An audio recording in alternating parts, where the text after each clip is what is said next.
अगर अबनाए हुर्मुज और बाब अल मंदब बंद हो जाएं तो क्या दुनिया रुक जाएगी?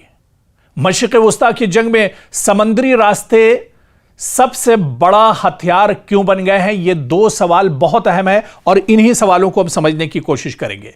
क्योंकि दुनिया में तेल मौजूद हो, गैस मौजूद हो, सामान से भरे हजारों जहाज भी तैयार खड़े हों, लेकिन समंदर का एक तंग सा रास्ता बंद हो जाए और पूरी दुनिया में तेल महंगा होने लगे, अशियाए जरूरिया की कीमतें बढ़ जाएं और आलमी तिजारत हिल कर रह जाए। यह कोई फर्जी मंजर नहीं, बल्कि मशरिक़ वुस्ता में जारी कशीदगी के दौरान दुनिया को दरपेश एक हकीकी खदशा है। आखिर अबनाए हुर्मुज हो या बाब अल मंदब इतने अहम क्यों हैं, इतनी इनकी इंपॉर्टेंस क्यों है, और अगर इन पर पाबंदियां या रुकावटें लगती हैं तो इसका असर पूरी दुनिया पर कैसे पड़ता है, यह समझना बहुत आसान है। बहुत आसान जबान में हम आपको इसको समझाते हैं कि अबनाए हुर्मुज खलीज फारस को खलीज ओमान और बहरे हिंद से जोड़ती है। दुनिया के समुद्री रास्ते से होने वाली तेल और माए कुदरती गैस यानी LNG की एक बड़ी मिकदार इसी रास्ते से गुजरती है, इसीलिए इसे आलमी तवानाई की शहरक भी कहा जाता है। दूसरी तरफ बाब अल मंदब बुहायरे अहमर को खलीज अदन से मिलाता है और यही रास्ता आगे नहर सुइज के जरिए यूरोप और एशिया के दरमियान तिजारत की अहम कड़ी बनता है।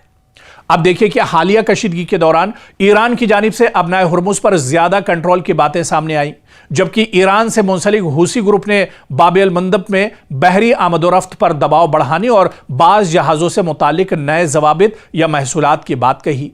इन इक़दामात ने आलमी शिपिंग कंपनियों और तवानाई की मंडियों में तशवीश पैदा कर दी है।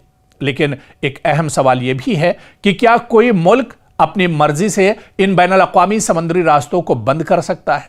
क्योंकि बैनुल-अक़वामी समुद्री कानून, खुसूसन अक़वाम मुत्तहिदा के कन्वेंशन बराए कानून समंदर यानी UNCLOS के तहत ऐसे अहम आबी रास्तों से बैनुल-अक़वामी जहाज़ों की आमदोरफ्त के लिए खुसूसी उसूल मौजूद है। आम हालात में इन रास्तों से तिजारती जहाज़ों की नकलो हरकत को मुकम्मल तौर पर रोकना बैनुल-अक़वामी कानून के तनाजुर में एक पेचीदा और मुतनाज़ा मामला समझा जाता है।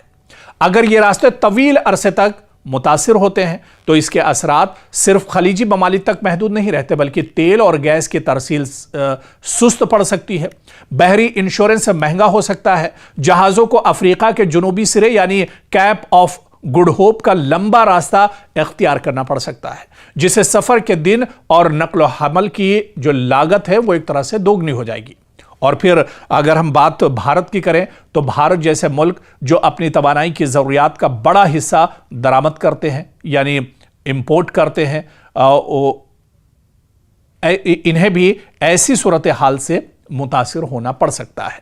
क्योंकि पिछली जो जंग इजराइल, अमेरिका और ईरान के दरमियान हुई और जब अबनाए हुर्मुज पर इसका असर हुआ तो हिंदुस्तान के अंदर आपने देखा कि तेल, गैस और इसकी कीमतें आसमान छूने लगी, बल्कि इसकी किल्लत भी हो गई।